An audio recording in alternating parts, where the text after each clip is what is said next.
എല്ലാവർക്കും നമസ്കാരം. സ്പിരിച്വാലിറ്റി 1111 എന്ന എൻ്റെ യൂട്യൂബ് ചാനലിലേക്ക് എല്ലാവർക്കും സ്വാഗതം. വീഡിയോ കാണുന്നതിന് മുന്നേ എല്ലാവരും ഒന്ന് ലൈക്ക് ചെയ്യുക, ഷെയർ ചെയ്യുക, സബ്സ്ക്രൈബ് ചെയ്യുക, വീഡിയോ മുഴുവൻ കാണുക. ഓക്കെ, അപ്പോൾ നമ്മളിന്ന് പറയുന്നത് ഒരു വഴിപാടിനെ കുറിച്ചാണ്. നമ്മളെല്ലാവർക്കും ഒരുപാട് ആഗ്രഹങ്ങൾ വെച്ചുകൊണ്ട് തന്നെ നമ്മൾ ഒരുപാട് ആഗ്രഹങ്ങൾ നടക്കാൻ വേണ്ടിയിട്ട് നമ്മൾ ഓരോ വഴിപാടുകൾ നമ്മൾ ചെയ്യാറുണ്ട് അമ്പലത്തിൽ പോയിട്ട്. അതിൽ ഏറ്റവും പവർഫുള്ളായിട്ടുള്ള ഒരു വഴിപാടാണ് ദേവിക്ക് മാല ചാർത്തുക എന്നുള്ളത്. അതായത് എല്ലാ വെള്ളിയാഴ്ചകളിലും അടുപ്പിച്ച് 5 വെള്ളിയാഴ്ചകളിൽ എല്ലാ വെള്ളിയാഴ്ചകളിലും നിങ്ങൾ ദേവിക്ക് മാല സമർപ്പിക്കാം. അത് ചെത്തിയുടെ മാലയായിരിക്കും. ചെത്തിയുടെ മാലയാണെങ്കിൽ കുറച്ചുകൂടി നല്ലത് മുല്ലപ്പൂവായിരിക്കാം.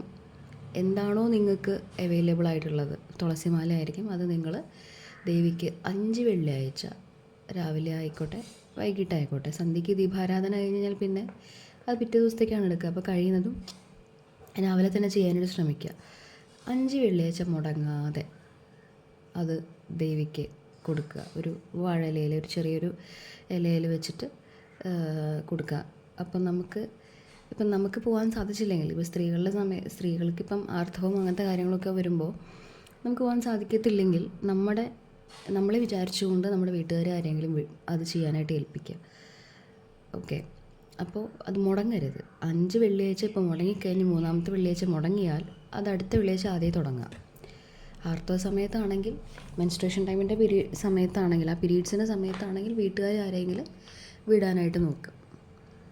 അപ്പോൾ ദേവിക്ക് ഇങ്ങനെ മാല വെച്ച് കഴിഞ്ഞാൽ നിങ്ങൾ എന്ത് വിചാരിച്ചിട്ടാണോ നിങ്ങളത് സമർപ്പിക്കുന്നത്, അത് എൻ്റെ ഒരു പേഴ്സണൽ അനുഭവമാണ്.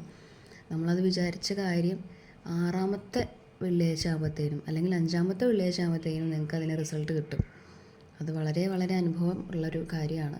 ദേവീക്ഷേത്രം എന്ന് പറയുമ്പോൾ കഴിയുന്നതും ഭദ്രകാളി ക്ഷേത്രത്തിൽ തന്നെ കൊടുക്കണം. ഞാൻ ഭദ്രകാളി ക്ഷേത്രത്തിലാണ് ഞാൻ മാല വെച്ചത്. ഭദ്രകാളി ക്ഷേത്രം എന്തായാലും എല്ലാവരുടെ വീടിനടുത്തുണ്ടാവുമല്ലോ. അപ്പോൾ മുടങ്ങാതെ 5 വെള്ളിയാഴ്ച അത് ചെയ്യുക. 5-ാമത്തെയും 6-ാമത്തെയും വെള്ളിയാഴ്ച ആകുമ്പോൾ നിങ്ങൾക്ക് അതിനുള്ള ഉത്തരം, യെസ് ഓർ നോ എന്നുള്ള ഉത്തരമെങ്കിലും നിങ്ങൾക്ക് ലഭിക്കും. അത് ഉറപ്പായിട്ടുള്ള കാര്യമാണ്. മറക്കാതെ ചെയ്യുക. വീഡിയോ ഇഷ്ടപ്പെട്ടെങ്കിൽ ഒന്ന് ലൈക്ക് ചെയ്യുക, ഷെയർ ചെയ്യുക, സബ്സ്ക്രൈബ് ചെയ്യുക.